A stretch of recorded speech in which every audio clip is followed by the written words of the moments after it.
I'm Terry Barkley. I'm the co-author of September Mourn, the Dunker Church of Antietam Battlefield, along with Alan Schmidt. I just want to mention to you that Alan Schmidt was a National Park Service ranger at Antietam National Battlefield for like some 15 years. And the Dunker Church was on his daily beat. So over those years, he literally uh, interpreted the Dunker Church to thousands of people in a lot of different groups, both everything from military groups to brethren groups. First slide that we have is a painting that hung in my office when I worked for the Church of the Brethren General Offices of the first baptism. The date, I'm sorry to say, is wrong. It's 1708. First baptism for the brethren, the Dunkers, was 1708 in Schwarzenau, Germany. And there were 8 members, as you can see in the painting, 5 men and 3 women, and most were under 30 years old. And in Schwarzenau, these German Baptists formed what would, at the time of the Civil War, would be called the German Baptist Brethren. You know it as the Dunker Church. The real name is the German Baptist Brethren at the time of the Civil War. And the colloquial or nickname that were given to them was Dunkers, D-U-N-K-E-R-S, or Dunkards, D-U-N-K-A-R-D-S. And they were given that nickname because of their mode of baptism. And I'll move on to this slide to show you. In brethren baptism, you are dunked. It's forward thrine immersion. You are dunked completely 3 times in the name of the Father and the Son and the Holy Ghost. And if you haven't drowned by then, you can consider yourself a dunker. I'm a dunker. I was baptized in that fashion. This picture right here, this image was from the early 1900s. The man doing the baptizing is Charles Nesserot. This is in Stony Creek in the Shenandoah Valley. And my very first book, I have 9 books.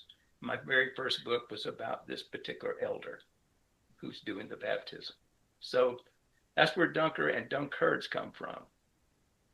Now, you know the Dunker Church of Antietam Battlefield is just that, the Dunker Church. It was actually the Muma Church. And because of the people who gave the land, and I'll show you a picture of them in a minute. But it was a mission church of the larger church, the mother church, which is the Manor Church that you see here in the photograph. The Manor Church is located about 4 miles north of Antietam Battlefield. And this was the mother church for 4 different mission churches throughout its history. And as you can see, the Manor Church was founded in 1829. The Muma Church, or the Dunker Church of Antietam Battlefield, was one of those 4 mission churches. Here is an image of Samuel and Elizabeth Muma, sometimes pronounced Muma, but they gave the land that the Dunker Church was built on in 1851, and the church was completed. It was all built by the members of the church, and the church was completed in 1853. So it was only about 10 years old. So when the Battle of Antietam was fought.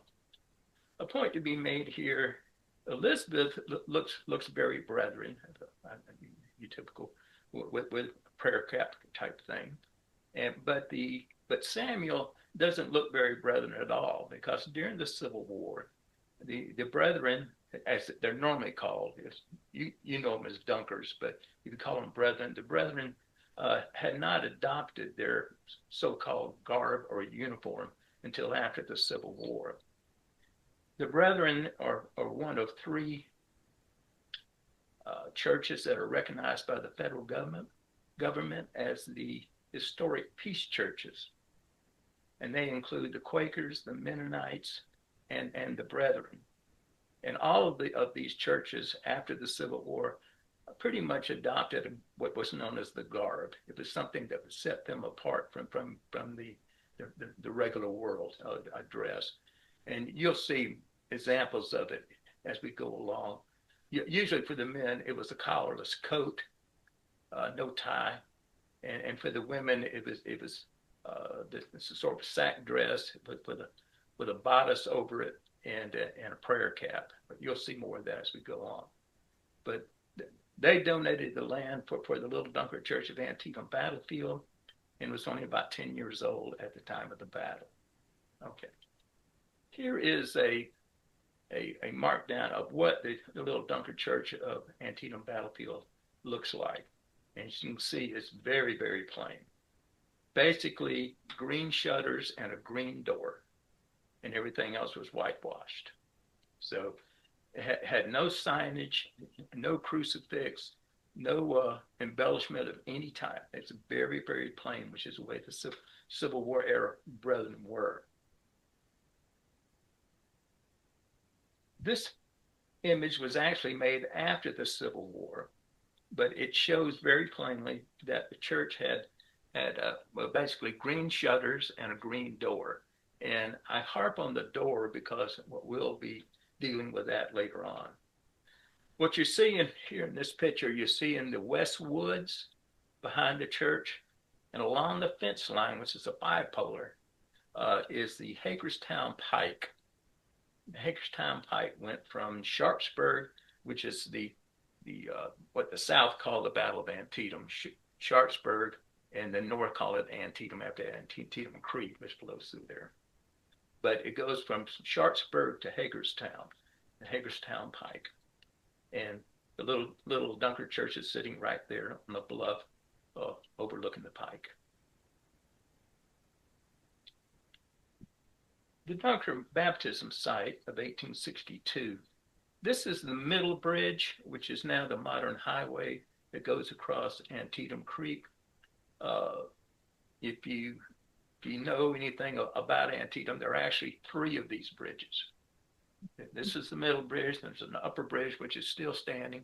And then the lower bridge would be Burnside's Bridge, the famous Burnside's Bridge for the last part of the battle. The Joseph Parks Farm is up at the top right hand. And if you go down just a little bit with all those trees, that's where the brethren used to baptize their members. This is the same site in 1980 that I took. You see, I've been involved with this for a long time. But this is what it looked like. You could walk down and baptism was held there.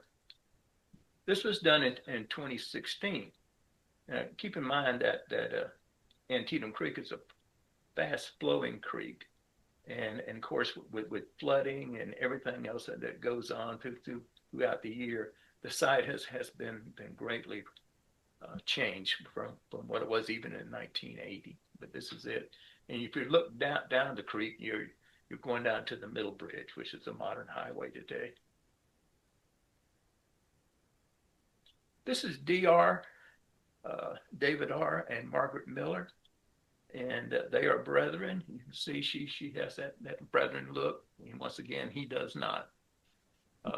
This is the Millers of Miller's Cornfield, the famous Miller's Cornfield on Antietam battlefield, which was the absolute bloodbath. It was artillery hell. Their cornfield was probably one of the bloodiest pieces of ground of the entire Civil War. This is the interior of the Dunker Church. Once again, this is the reconstructed Dunker Church, using as much of the original bricks and wood pieces and everything as they possibly could. As you see, there is no embellishment. There's nothing on the walls, no embellishment whatsoever.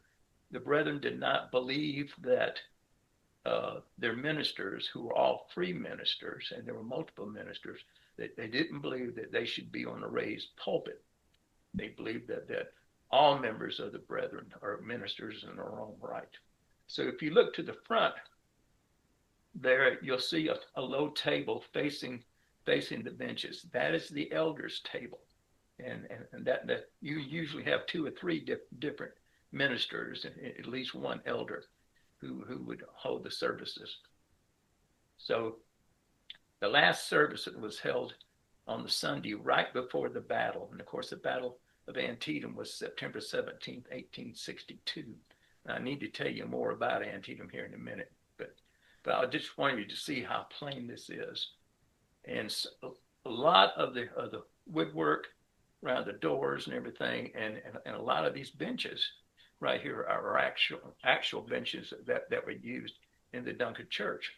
The Dunker Church was first used as a headquarters for Stonewall Jackson, and we understand that John Bell Hood and Jeb Stuart also had their headquarters there at the Dunker Church. It was used originally as a first aid station, sort of a triage station where the wounded could get first care, wounded from both sides, north and south. And then after the battle, there was a lot of amputations that went on there as a regular field hospital. I could go on forever telling you about how horrible it all was, but you'll pick up on it as we go along. This is the love feast. Now, these Dunkers are brethren. The love feast is communion. It's just like communion that every church has. You can see the men in the long beards, the women with the prayer caps in the background. And the people ate from the same bowl, and many times they use the same utensils to eat with. So, talking about disease and everything else. But these people, of course, back in those days, they didn't know about all the dangers there. But this is the love feast. I had fun back in the 60s, with the hippie days and all that. You'd ask a friend, said, "Hey, man, you want to go to a love feast?" Of course, they're thinking free love and the whole 9 yards, And say, "Yeah, man, I want to go to a love feast." So you bring them to communion, at your Dunker Church. And then they look at you, with a scowl on their face. But, okay, this is feet washing. That's one thing that we always do. Twice a year, you get your feet washed, and that's a good idea. And the men wash the men's feet, and the women wash the women's feet. You always see the men, and over there in the background, you see the women. This was a very male-dominated church, like most churches were back during the day. This is a double mode of feet washing, which means that one person washes the feet, and the other person, the one standing next to him, will dry the feet. That's double mode, and that's the type of feet washing they did during the Civil War, and in the Dunker Church of Antietam battlefield. This is one of the paintings, one of the murals that Captain John Hope, who's a Union officer and a participant in the battle, painted. And before I tell you about this a little bit, I need to tell you more about the battle itself. The Battle of Antietam was the bloodiest single day of the Civil War. And not only that, it remains the bloodiest single day in American history. In fact, the late James I. Robertson, the great Civil War Confederate historian, used to say that if you took all the American casualties in the American Revolution, the War of 1812, the Mexican War, and even throw in the Spanish-American War, if you took all those American casualties and added them up, they would not top the single-day carnage at Antietam, where 23,100 Americans, North and South, became casualties of that day, killed, wounded, or listed as missing. So this was an absolute bloodbath. And you say, well, 50,000 died at Gettysburg. Well, that's true, but Gettysburg was a 3-day battle. This is a 1-day battle, 23,100 men. And as you can see here in this particular painting, you got 3 lines of Union troops advancing. The Dunker Church back here in the West Woods was a focal point. And most people didn't realize this was even a church. It had no steeple, it had no crucifix and no embellishment. They thought it was either a farmhouse or maybe a country school. But it was white, and it showed up in battle, and that was a focal point for most of the fighting in the morning phase of the Battle of Antietam. What you're looking at right here, this is Stephen D. Lee's Confederate Artillery Battalion, and right in the forefront is Parker's Virginia Battery. That's the famous photograph that you see, which will be next. Nope, not next, but soon. This painting, you can see the Dunker Church in the background. This was actually later on in the afternoon. Most of the fighting around the Dunker Church took place in the morning, but there were some advancements in the afternoon too. And you can see sort of shot, war-torn church there in the painting. This would also be used at the 150th anniversary of Antietam as the forever stamp from the post office. Okay, this is a more consular painting. This is behind the Dunker Church. You can see the Dunker Church with some shot and shell that hit it. There's Stonewall Jackson and some of his staff members and some of what was going on behind the Dunker Church at the time.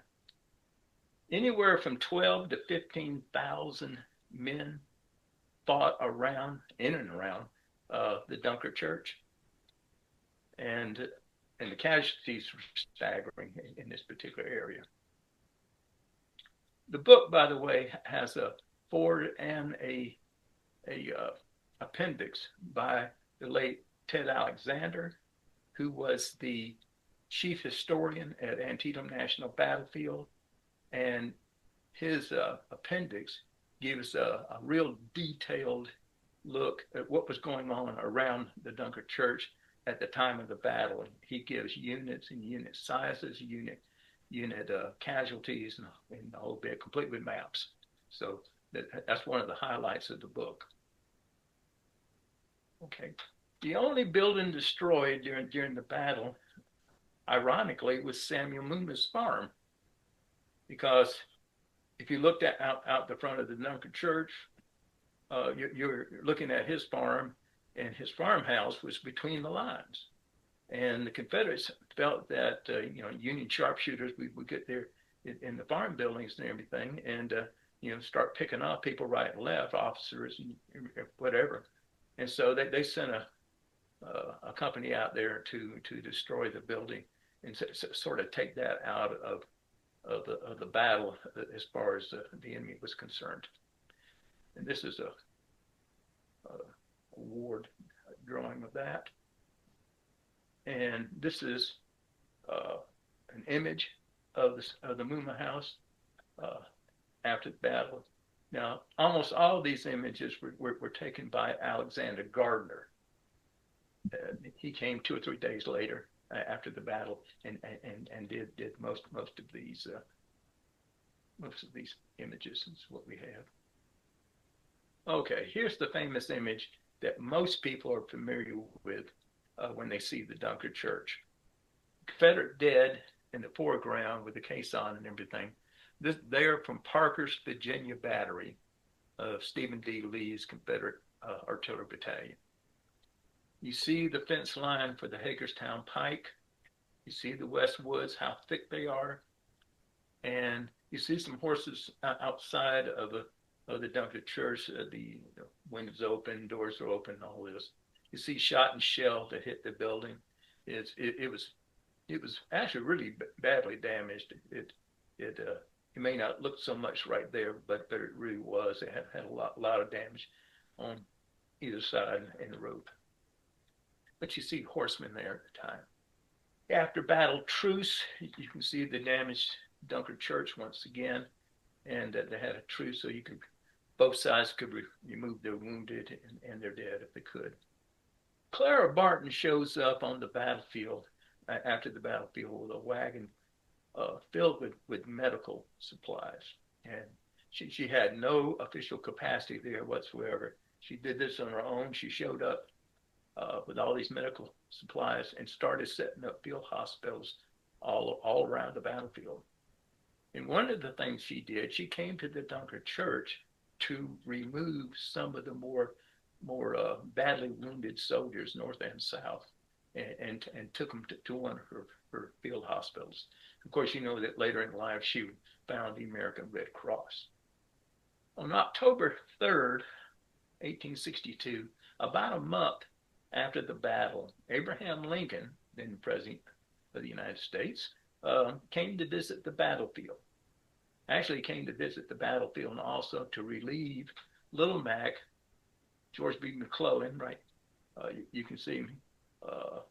They're sort of staring at each other to remove him from command of the Army of the Potomac, and he would put Ambrose Burnside as in Burnside Bridge into command of the Union Army.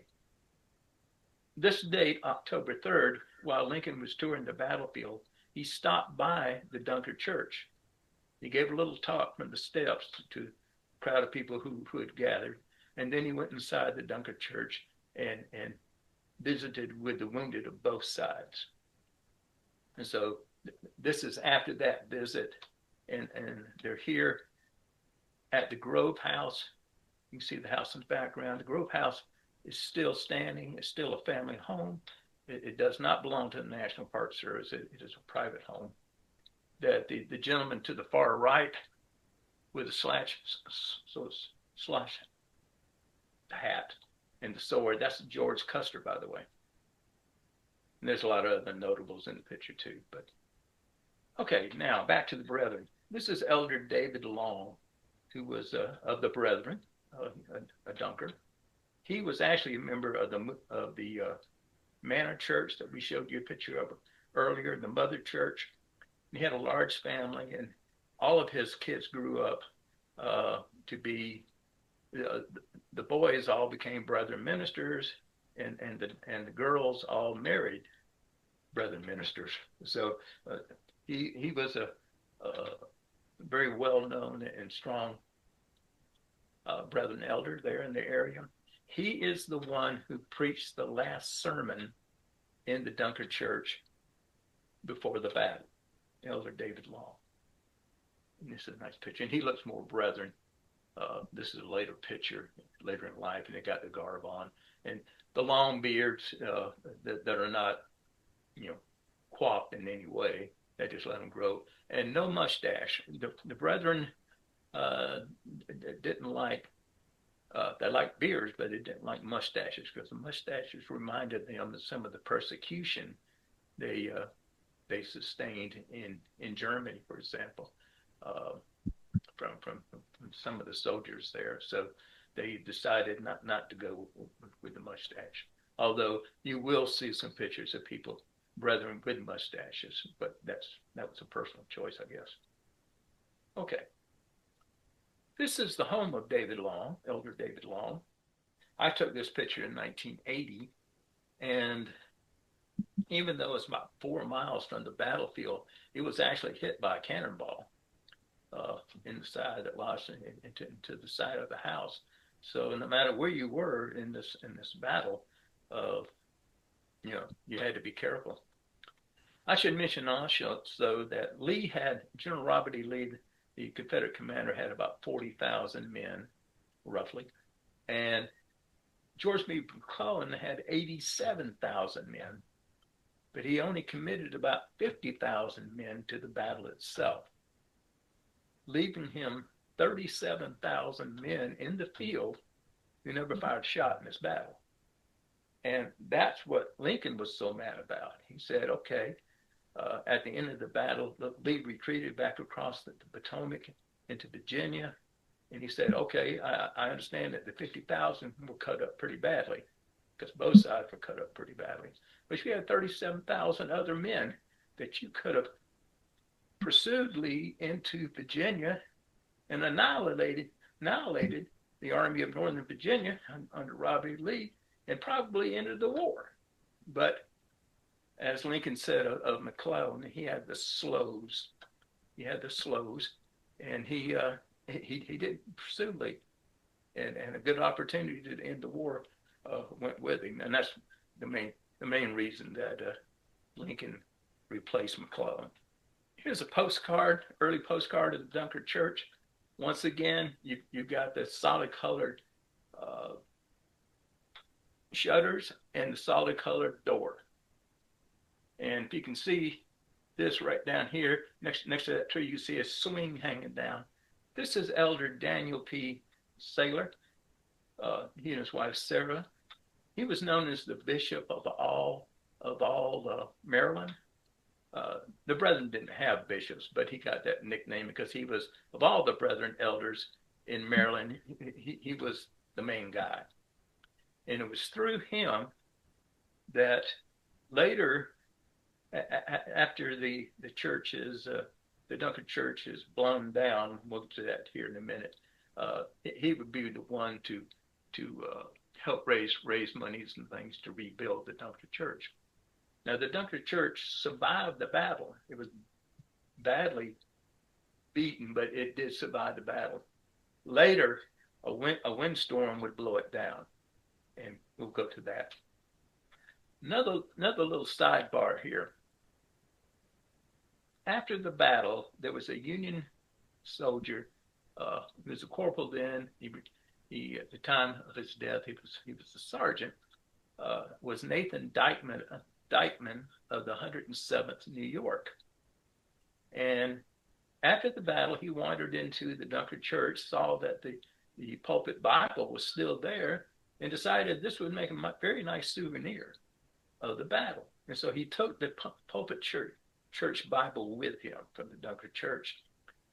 Apparently sent it back home to Elmira, New York, and everybody thought that after the war, he had gone back to Elmira, and that in 1903, when he supposedly died, he gave the Bible to his sister, who gave it to a reunion of the 107th New York that was going on in Elmira at the time, and she gave them to his old unit, and they gave her $10, and she was in poor health and looked like she needed the money. They gave her $10, and she gave the Bible to the 107th New York, Dykeman's old unit.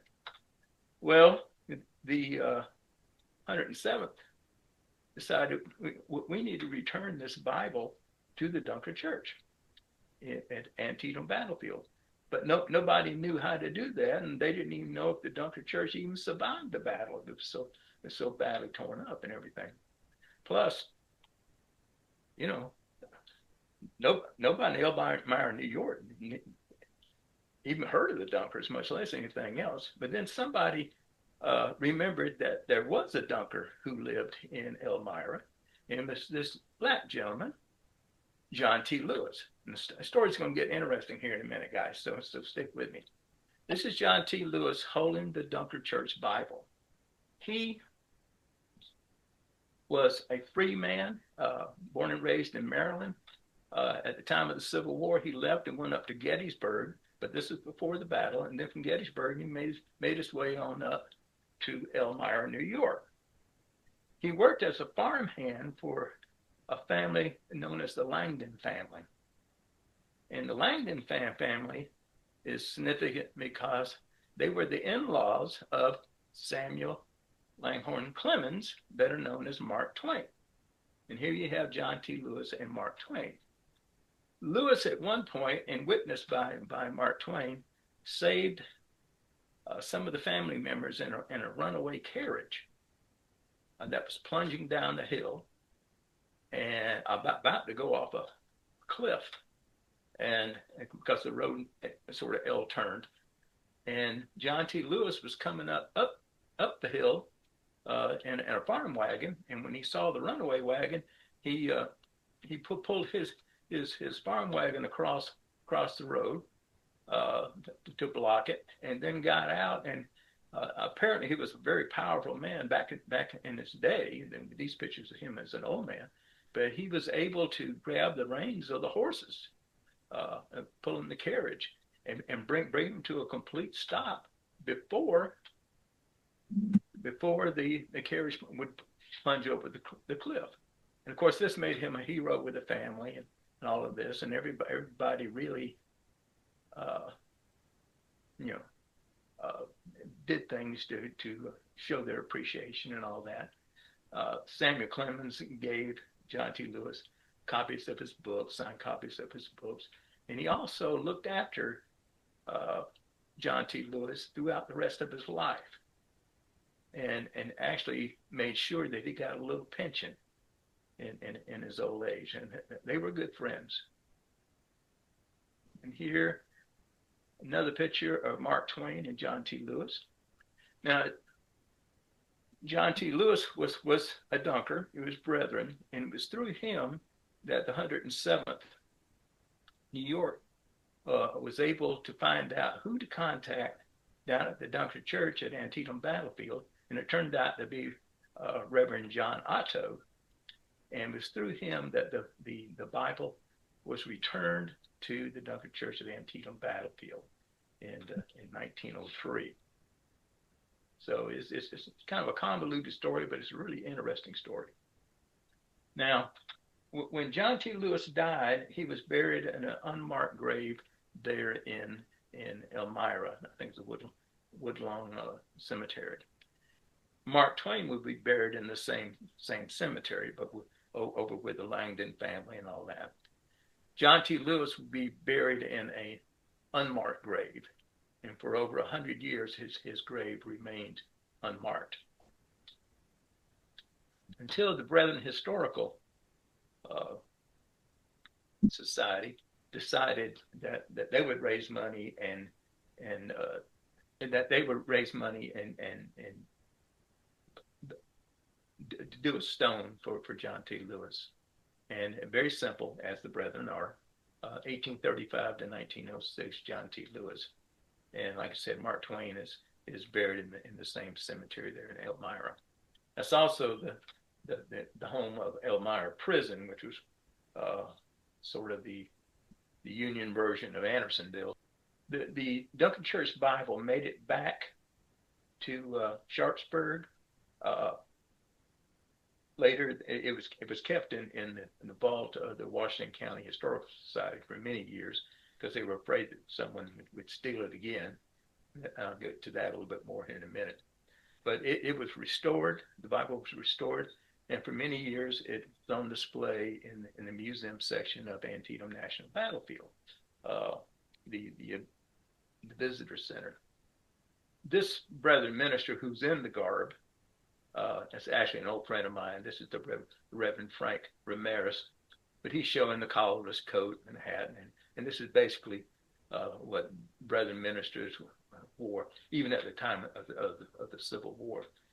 Okay, Tolson's Chapel. Most people who probably been to Sharpsburg and Antietam Battlefield probably never saw this chapel. This chapel was the African American chapel for both slaves and non-slaves. And then after the war, the Freedmen's Bureau had it, and it was a school. It's got a cemetery in the background. It's located on the backside of Sharpsburg. But it's over 100 years old too, and that's Tolson's Chapel. A couple of former slaves who were instrumental in Tolson's Chapel. We talk about them in the book. Hillary Watson. This is in the little cemetery right behind Tolson's Chapel. And then Nancy Camel. She's actually buried up at the Manor Church, the Mother Church. And you can read about both of them in the book. Here's an early image. Once again, you see the Dunker Church with the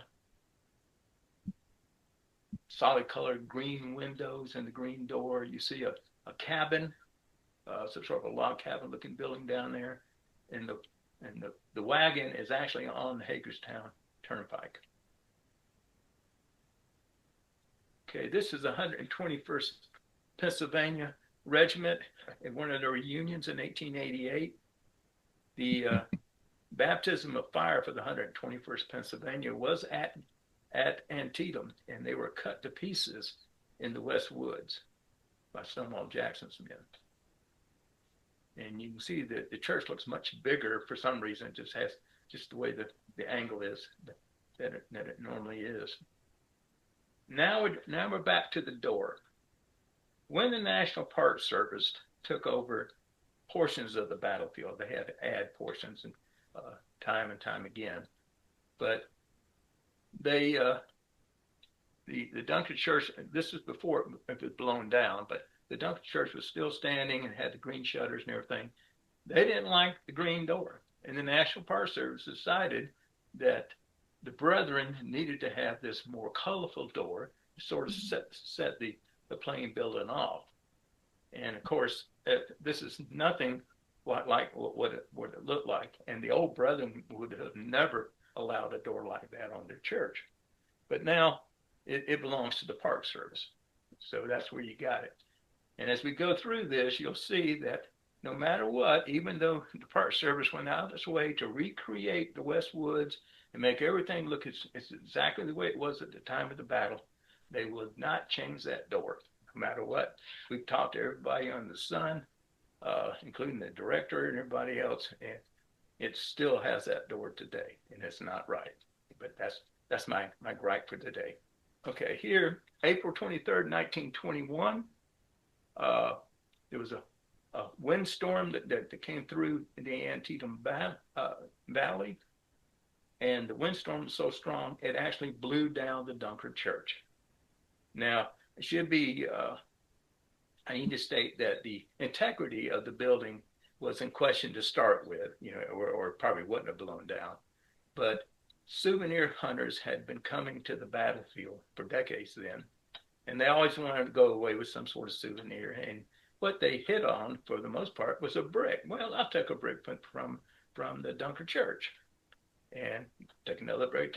So at one time, before this windstorm came through, on the back of the church, so many bricks were missing that a full-grown person could walk right into the Dunker Church from the back wall. And so you can see that the integrity was shaky to start with, plus all the damage that was done at the time of the battle. But April 23rd, 1921, windstorm, and the place collapsed. Here's one picture there. Here's you another picture, and you can see a child or somebody sitting on top of the rooftop. Now, a gentleman by the name of Elmer Boyd had the, and here's Elmer Boyer, had the forethought in saying, well, the National Park Service is really going to build a, or put together a battlefield here, that tourists will want to come and see. So he bought all of the debris from the Dunker Church. He bought all the debris, and including, like you see right here, this is one of the original blood-stained benches and all this. He lived right on Main Street there in Sharpsburg, and he bought all the bricks and wood and everything that he could, and he stored them for years in his garage and his barn and everything behind his house, waiting for the time that the Park Service would buy all this material from him, so that they could reconstruct the Dunker Church. The only thing that was left of the Dunker Church was the foundation, and Elmer Boyer owned the rest of it. And you say, well, what's this? Well, as tourists became really popular on the battlefield and everything, they had to turn into a gas station, had gas pumps out front. So the brethren always thought this was such a desecration. But it stayed for years. In fact, the brethren and other groups tried for something like 40 years before that they could get the Dunker Church rebuilt on its original foundations. Okay, so this is the lunch stand from the 1930s, later a gas station, and it wouldn't be until the time of the 100th anniversary of the battle that the Dunker Church would be reconstructed on its original site. You can see the foundations and some of the signage that went up. This was the Brethren Peace Pageant. This is 1958. You can see some of the audience. I mean, it looked like the late 50s, doesn't it? And they're holding a commemorative worship service right there in the foundations of the church. The governor of Maryland, after 40 years of trying to get the Dunker Church rebuilt on its original site, the governor of Maryland, who was Millard Tawes, appropriated $35,000 to rebuild the Dunker Church. The Civil War centennial was upon them, and this was something that Maryland, state of Maryland, could get involved in. And so, with that $35,000, and with all the debris that the National Park Service had bought, they rebuilt the Dunker Church, reconstructed it over a couple of years, 1961 to 1962.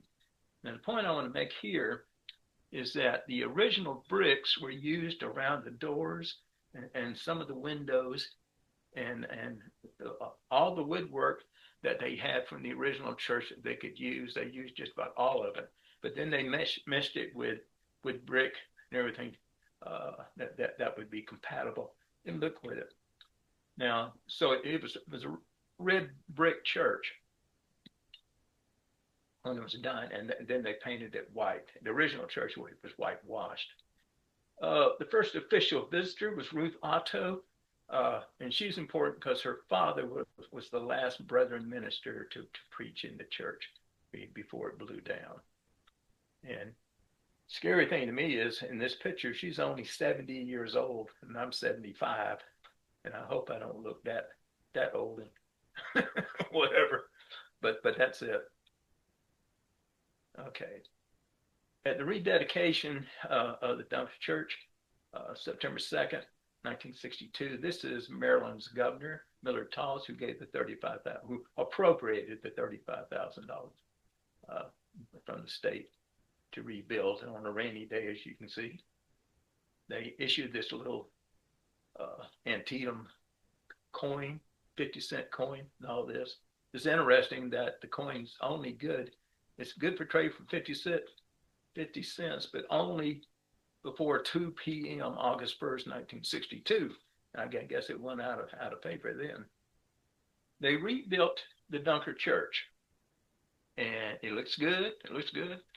But what's the problem here? This is on the battlefield. Where's the West Woods? The West Woods are just about gone. In fact, you see another farmhouse back there. But look at all the other buildings and trailer and all this other stuff right next to the Dunker Church. And of course, the Park Service had to get rid of all of that, regrow the West Woods and all of this. And so they had their work cut out for us for that.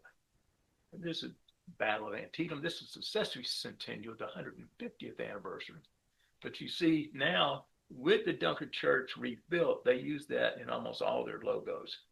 This is the annual illumination, memorial illumination. And remember, the casualty list is 23,100 for that one-day battle. They do these little lanterns and everything that put them out all across the battlefield, wherever troops fought and all that. And you can imagine 23,100 of these things. Over at the National Cemetery, which is there at the battlefield, there's only the Union soldiers who were buried there in the National Cemetery. They actually read off a listing of the soldiers' names. But with the Southerners are buried in various cemeteries up and down, and there's no name listing that I know of that's ever been put together. You look at some of the signage in front of the Dunker Church. The other thing, it looks like somebody's got the lights turned on in the Dunker Church. This is some sort of artificial something, because the Dunker Church has no power even today. There's no electrical power in the building. For example, I can't go in there and plug in my PowerPoint and show it. We use enlarge images to pass around to show people, because there's no electricity in the building. So this is some sort of artificial lighting they brought in with them. Okay, this is the Dunker Church today. As you can see, the road in front of you is the old Hagerstown Pike. The four-polar is actually a five-polar fence, which looks really nice. The church looks great, all except for the doors. That door's open, but you see the Park Service held on to that door for dear life. Why they wanted to do that? Because they know that it's not right, but they hold on to it anyway. So What are you going to do? Okay, and this is, I should mention to you the forward and the appendix by Ted Alexander, chief historian, Antietam National Battlefield, retired.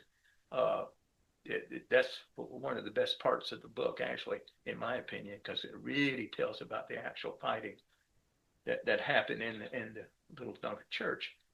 The I'll just mention a couple of little things dealing with the church itself.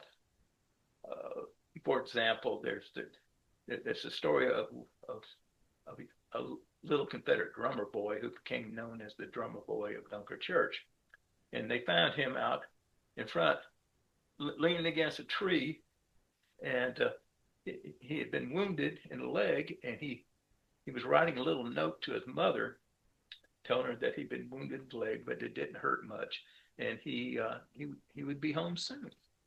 But when he was found, he had his cap over his face, and when they took his cap off, they noticed that the boy was dead, and then they noticed that the back of his head had been shot away while he was writing this little note to his mother. And they put the note and the pencil he was writing with in his shirt pocket, and sort of went from there. At this point, we don't know who this little drummer boy was, but it's a poignant little story. There's another one that there was a Union soldier who was wounded. He was sitting in the windowsill, and a Confederate sharpshooter from the West Woods picked him off, and when he was hit, it picked him up, and he fell out of the window and all this. And another one where a Confederate ran out and grabbed a Union officer because he wanted his boots, and the officer didn't want to give up his boots until the Confederate basically blew his brains out. But it was just horrible things happened all through this. After the battle, some of the dead from the Dunker Church, some of the people who didn't make it, they were buried right there in the yard. So the yard was also at least a temporary cemetery. So, but that's the story. And just think about this horrific battle, the bloody single day in American history, and right smack dab in the middle of the morning phase of the battlefield is this little Dunker Church, a pacifist church. The Dunkers, like the Quakers and the Mennonites, are all pacifists. And this little church was dedicated to peace and love and to brotherhood of all men. And it landed right here in this man-made hell known as the Battle of Antietam.